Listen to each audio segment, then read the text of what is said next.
안녕하세요, 선생님들. 저는 중등 수업평가 연구팀 중에서 Do It Again이라고 하는 중등 수업평가 연구팀을 이끌고 있는 회장 교사 안지혜라고 합니다. 저희 팀은 이성민, 김영재, 김다솜, 전혜지 선생님으로 이루어져 있고요. 저희 팀에 대해서 간략히 소개를 드리자면 저희는 국어, 수학, 과학 중에서도 화학, 그리고 제가 맡은 교과인 미술까지 해서 저희 5명의 선생님들이 모여서 만들어진 연구팀입니다. 저희가 2022년 한 해 동안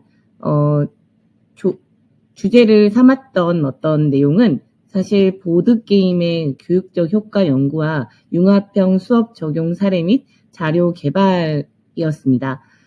우선 보드게임을 활용한 수업을 구성하기 전에 저희가 5명의 다양한 교과 선생님들이 모인 만큼 한 가지의 주제로 융합형 수업을 먼저 우선적으로 진행해 보도록 하였습니다. 그럼 어떠한 주제를 이 다양한 교과의 선생님들이 다루어 보았는지 함께 다음 PPT로 넘어가서 설명을 좀 드리도록 하겠습니다. 우선 이 사진을 보시면 조금 느낌을 가지실 수도 있는데 저희의 주제는 환경이었습니다. 환경교육. 미세먼지나 세계적인 이상기후 등의 어떤 우리가 몸으로 느낄 수 있는 그런 피해 사례가 굉장히 많이 지속적으로 발생하고 있는 와중에 이제는 공교육 속으로 환경교육을 좀 더 밀접하게 공교육 안에서 배우는 교과적인 지식 내용으로 문제 해결을 할 수 있는 방안을 마련해 보아야 된다라는 것에 저희가 그 주제를 발전시키면서 공통된 내용으로 주제를 잡게 되었습니다. 그래서 이 결론을 가지고 어떠한 교과적 내용을 가지고 접근해 볼 수 있을지를 한번 알아보았는데요. 교과별로 융합의 핵심을 좀 설명해 드리자면 먼저 처음에 이제 수업을 진행하게 될 수학에서는 환경에 영향을 주는 수소 이온과 상용 로그의 쓰임을 파악해 보는 과정을 배울 수 있다라고 진행을 하게 되었고 그 다음에는 화학에서 2차 시와 3차 시를 진행을 합니다.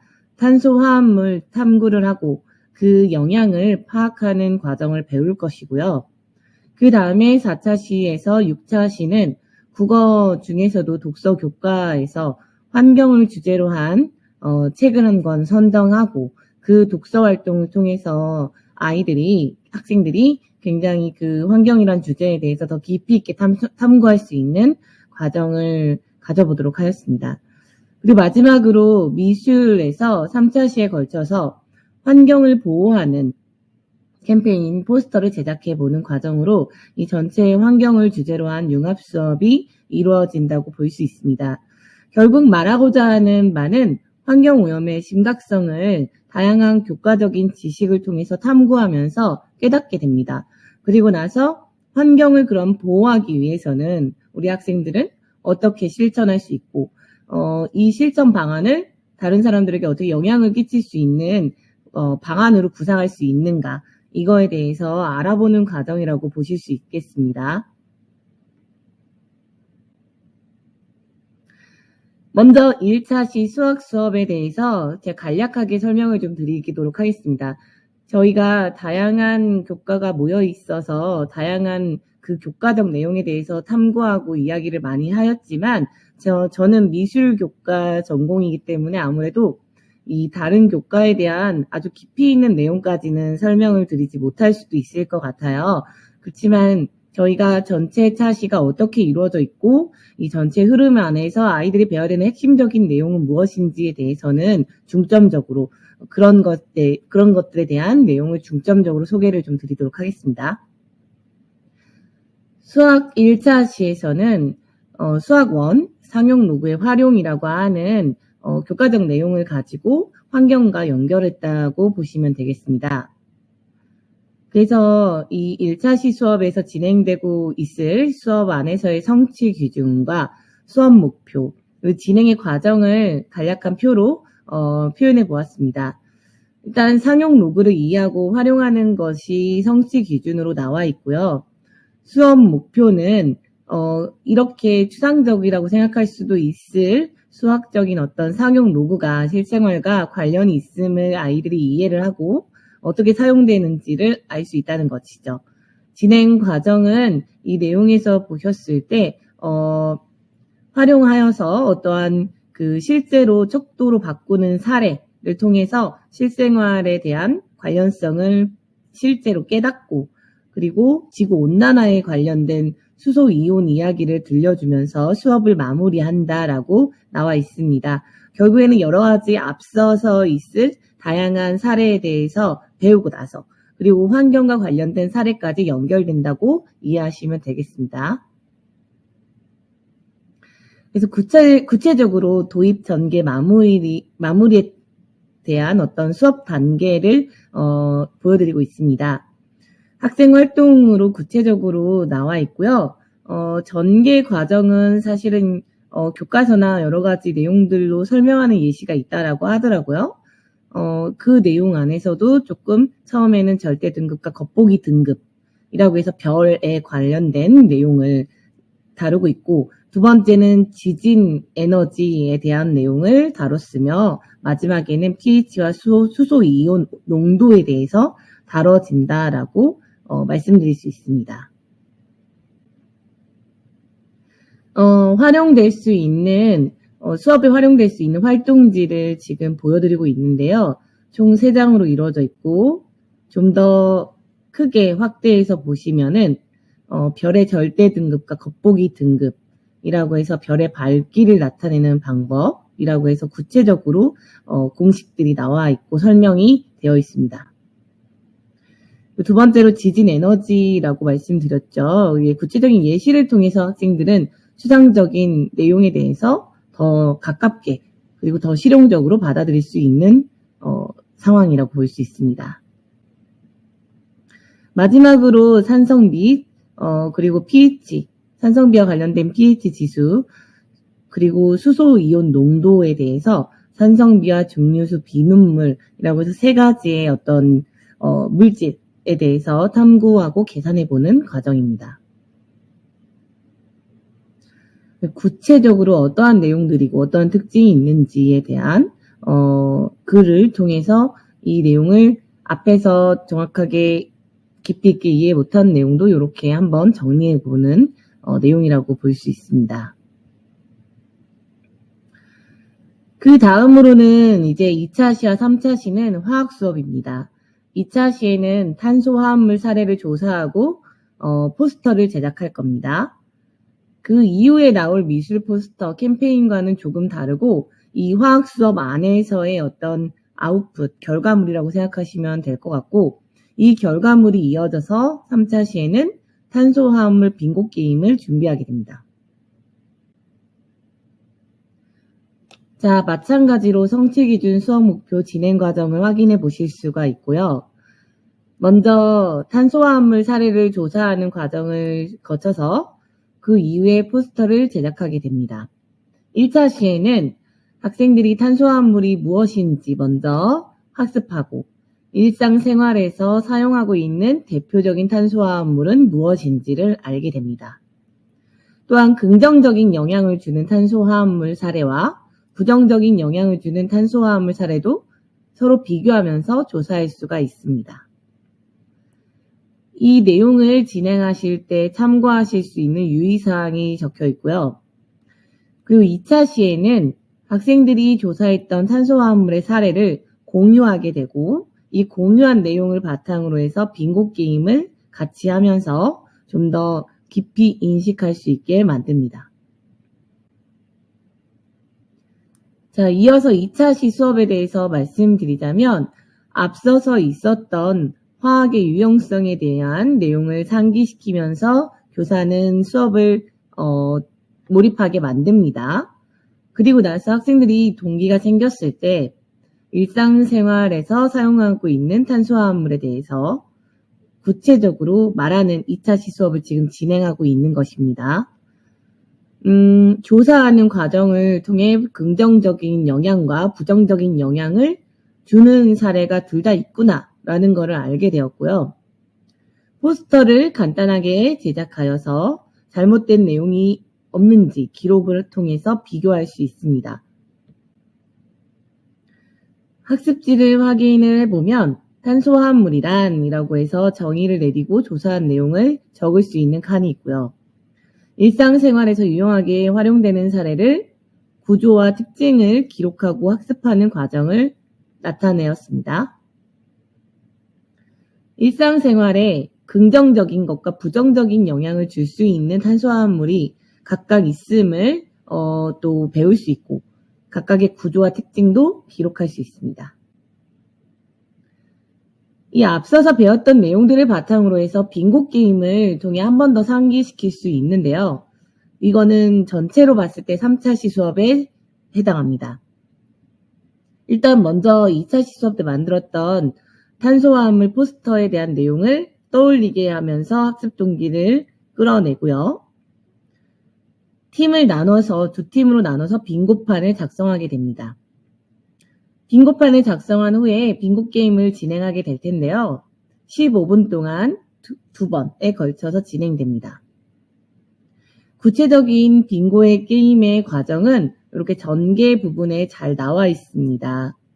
포스터를 보고 포스터 관련된 퀴즈를 제시를 하고 그 퀴즈를 맞출 경우에 빙고판에 성공 도장을 찍어주는 식으로 해서 빙고를 맞추게 됩니다. 전체적으로 같이 협동할 수 있으면서 내용적인 부분을 알아야지만 빙고판에 도장을 찍을 수 있기 때문에 학생들이 게임을 통해서도 내용적인 부분을 숙지할 수 있는 재미있는 과정이라고 생각이 듭니다. 그래서 마지막에는 전반적으로 즐거운 유희적인 내용들만 남길 것이 아니라 본인의 생각으로 이야기를 하고 이 내용을 같이 공유하는 과정을 거쳐서 수업을 마무리하게 됩니다.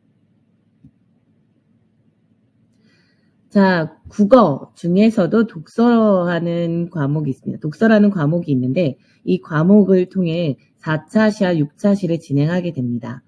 이 PPT의 내용을 딱 봤을 때 내일이라고 하는 책자가 표지로 나와 있습니다. 정확한 어떤 정식 명칭은 내일 새로운 세상이 온다라고 하는 도서의 명칭이고요. 제목이고요. 도서를 다양한 방법으로 읽고 환경에 대해서 생각해보는 과정을 거칠 것입니다. 각 차시별 성취 기준과 수업 목표를 소개해드리겠습니다. 4차 시, 5차 시, 6차 시로 진행되고요. 4차 시에는 글에 드러난 정보를 바탕으로 중심 내용, 주제, 글의 구조와 전개 방식 등의 사실적인 내용을 파악하면서 읽는 것, 그리고 5차 시에는 글에 드러나지 않은 정보, 앞에서 4차 시에는 글에 드러난 정보를 바탕이었다면 5차 시는 글에 드러나지 않은 정보를 예측해서 필자의 의도, 목적, 숨겨진 주제, 생략된 내용을 추론하면서 읽게 됩니다. 마지막 6차 시에는 글에서 공감하거나 감동적인 부분을 찾고 이를 통해서 내가 얻을 수 있는 즐거움과 깨달음을 수용하면서 감상적으로 읽게 됩니다.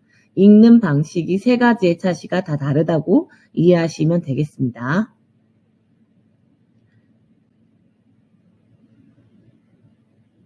여기 보시면은 일단 먼저 거꾸로 수업의 형태로 사전에 시간적 여유를 두고 학생들에게 질문에 대해서 먼저를 한 상태입니다. 그래서 질문 만들기 게임을 먼저 진행할 건데요. 4차 시 수업 때 진행되는 질문 만들기 게임은 먼저 모둠별로 글에 대한 질문과 해답을 5개씩 만듭니다. 이미 학생들은 거꾸로 수업을 통해서 글을 읽고 온 상태가 되겠습니다. 모둠원들과 논의하여 질문의 중요도에 따라 점수를 만들게 됩니다. 만들어진 모든 질문들을 칠판에 붙이고 한 문제씩 출제를 해서 정답을 맞히고, 물론 자신의 모둠에서 낸 문제는 맞힐 수 없습니다. 모든 문제 출제가 끝난 후에 가장 높은 점수를 얻은 모둠이 승리하게 됩니다. 또한 질문을 만들고 맞춘 어떤 게임으로 끝내는 것이 아니라 중요도가 높게 설정했던 문제에 대한 출제, 그 이유를, 출제 의도, 그리고 그 문제가 왜 중요하다 생각하는지에 대한 이유를 발표하게 됩니다. 그래서 교사와 서로 학생들이 질문이나 피드백을 하면서 또한 알게 된 내용들이 생길 것 아니겠습니까? 그럴 때 수정하고 싶은 어떤 중요성에 대한 수정하고 싶은 내용이 있다면 수정을 합니다. 이러면서 서로 객관적인 어떤 내용들도 알 수도 있고 또한 개인적인 어떤 생각했던 내용들도 공유를 하게 되겠죠. 이 과정을 통해서 중심 내용을 담은 요약문을 간략하게 작성합니다. 이렇게 이 4차 시수업 때 진행되는 어떤 학습지입니다. 모둠별로 질문을 먼저 만든다고 말씀드렸죠? 책은 이미 읽고 온 상태가 되겠습니다. 질문과 답, 그리고 질문에 대한 어떤 난이도에 따라서 본인들이 생각할 때 중요성이 난이도가 되겠습니다. 점수를 부여합니다. 그리고 그 이유는 항상 명확하게 작성을 하게 됩니다. 나중에 공유하면서 이야기를 나눌 때 그 내용을 발표해야 되기 때문이죠. 5차 시수업 때는 앞서서 사실적으로 눈에 보이는 내용들을 바탕으로 해서 읽었던 내용인데 이제 5차 시는 숨겨진 내용들을 찾아보는 어떤 추론적 독해를 하게 됩니다. 그래서 처음에 가장 인상적이었던 내용, 공감했던 내용들을 적고 이유를 적어봅니다. 또한 추가적으로 그 글에 어떤 더 조사하고 싶은 내용들을 또 적게 되죠. 논술문을 작성하게 되었는데 3차 시에는 온실가스 감축 필요성과 방안에 대한 개요를 작성을 합니다. 마지막 단계가 국어 안에서는 세 번째 차시입니다. 근데 우리가 전체적인 수업으로 봤을 때는 6차 시가 되겠죠. 마지막에 글을 작성한다라고 이해하시면 되는 것이고요. 그래서 각각 글의 구조는 서론, 본론, 결론으로 나누어져서 학생들이 글을 작성하게 될 텐데 그 각 내용에 들어갈 내용을 간략하게 논술문에 쓸 내용을 사실적 정보와 주장을 적는다라고 이해하시면 됩니다. 대신 타당한 근거가 있어야지만 설득력을 가질 수 있다라고 설명을 하고 그렇게 적습니다. 개요에 대한 수정도 이때 좀 이루어지고요. 친구들과 항상 공유하면서 내용에 대한 파악을 하게 됩니다.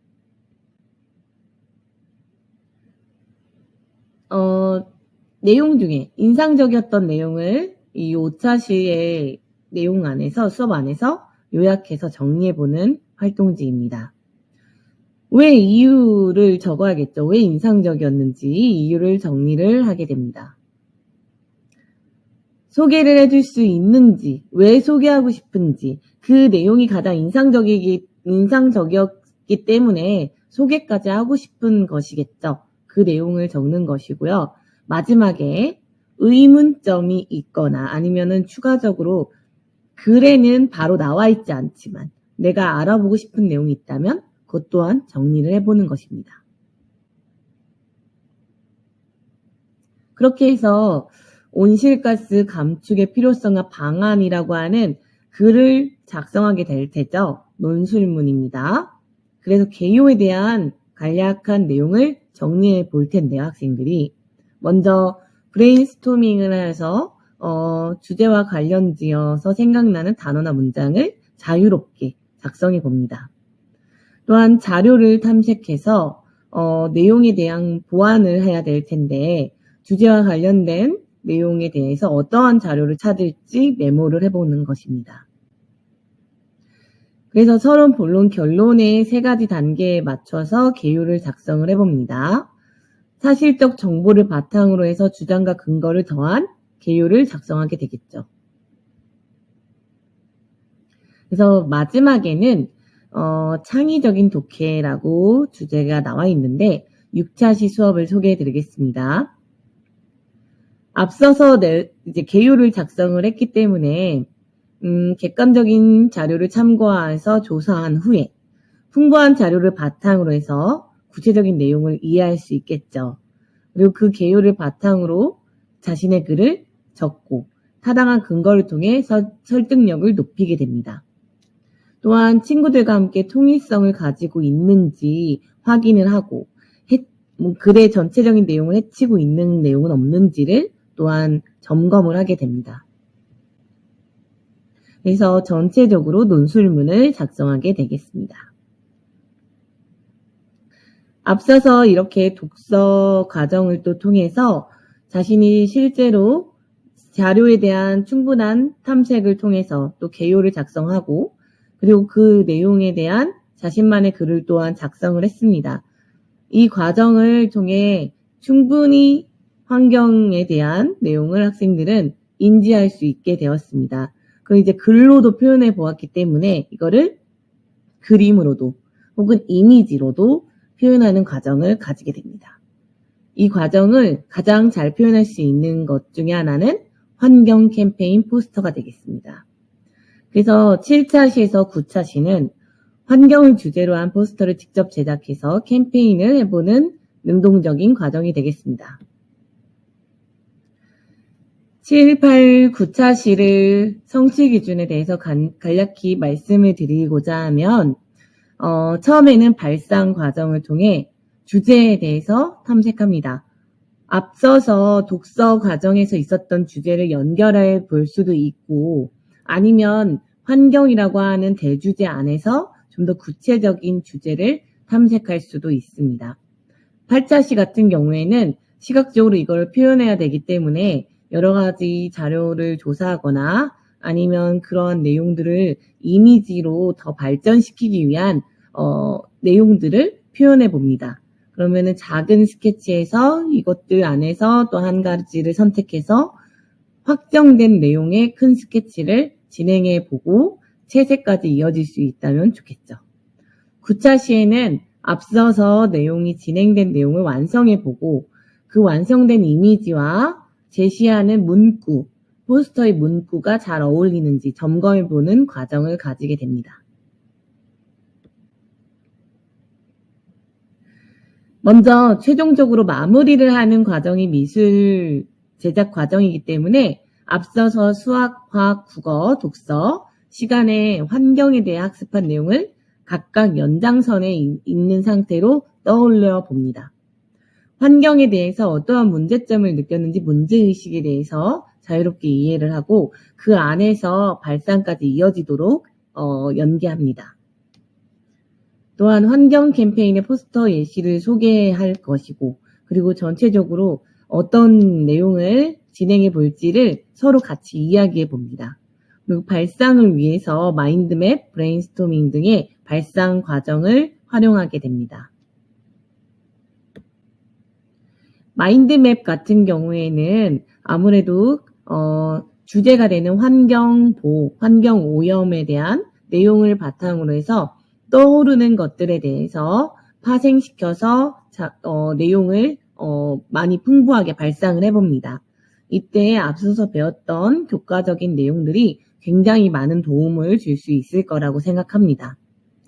그리고 이걸 브레인스토밍이라고 해서 그냥 무비판적으로 다양한 내용들을 그냥 많이 풍부한 양을 통해서 발상시킬 수도 있지만 좀 더 구체화시켜서 마인드맵으로도 정리할 수 있겠습니다. 또한 이 내용들을 바탕으로 해서 생각나는 아이디어, 포스터의 아이디어가 있다면 썸네일 스케치라고 하는 아주 작은 간략하게 스케치하는 내용의 그 작은 스케치들을 많이 한번 그려보는 과정을 진행해 볼 것입니다.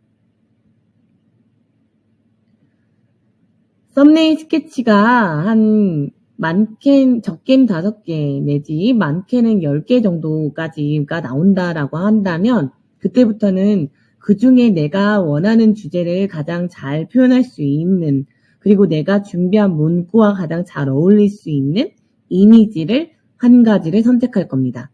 그 내용을 4절 사이즈의 지면에 확대해서 스케치를 하고 또한 이때 그림을 그리게 될 텐데 이미지 자료를 미리 준비해서 시각적인 사실성과 주제 설득력을 높이면 더욱더 좋겠습니다. 그러면은 앞서서 다양한 여러 가지 환경 포스터를 준비하면 되겠죠. 또한 이미지를 조합하거나 중의적 표현을 활용하거나 아니면 문구와의 조화 등 다양한 요소를 고려하여 창의적인 표현 방법을 연구하는 것도 굉장히 중요한 요소라고 할 수 있습니다. 스케치를 완성하고 나면 조형 요소와 조형 원리에 대해서 이해를 한 상태에서 조형 요소 중에 특히 색깔이라고 하는 특징을 이해해서 대비 혹은 도색 관계를 좀 활용할 수 있도록 지도를 합니다. 왜냐하면 포스터는 시각적으로 또 명시성이 높아야 되기 때문에 그러한 점도 제시를 합니다. 이렇게 다양한 어떤 관련된 환경과 관련된 참고 작품을 제시하거나 실제로 학생들이 찾아볼 수 있도록 진행하게 됩니다. 그렇게 해서 좀 더 자세하게 스케치를 할 수 있고 이 스케치를 바탕으로 해서 채색할 수 있게 하는데 너무 똑같이 따라하지는 않도록 주의를 줍니다. 마지막 시간에는 채색을 완성을 합니다. 전체 면적에 대한 채색을 마치고 세부 주제에 대한 표현 과정을 더 디테일한 묘사를 통해서 완성도를 높일 수 있도록 하고요. 문구와의 조화가 정확히 되어 있는지 그리고 문구의 가독성이 충분한지를 점검합니다.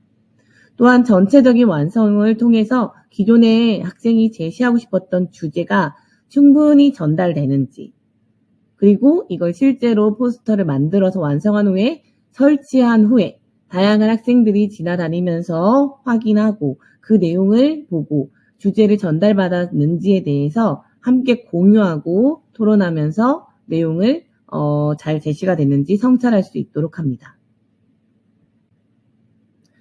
이렇게 전체적으로 1차시 수학에서부터 마지막 차시 미술까지 수학, 화학, 국어, 독서인 국어, 그리고 미술로 이어지는 융합 수업을 진행해 보았습니다.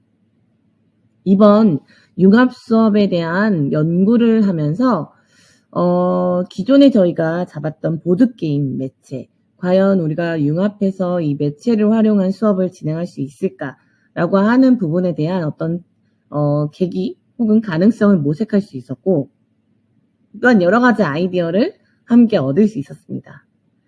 또 아직 많이 부족하지만 이 내용을 바탕으로 해서 좀 더 발전시킬 수 있는 계기가 되었다라고도 생각합니다. 이 내용을 같이 공유하고 바라봐 주신 선생님들께도 굉장히 감사드리고요. 또한 관련된 여러 아이디어가 있으면 또 알려주시면 또 굉장히 도움이 될 것 같습니다. 다음번에도 함께하길 매우 기대하도록 하겠습니다. 여러분 감사합니다.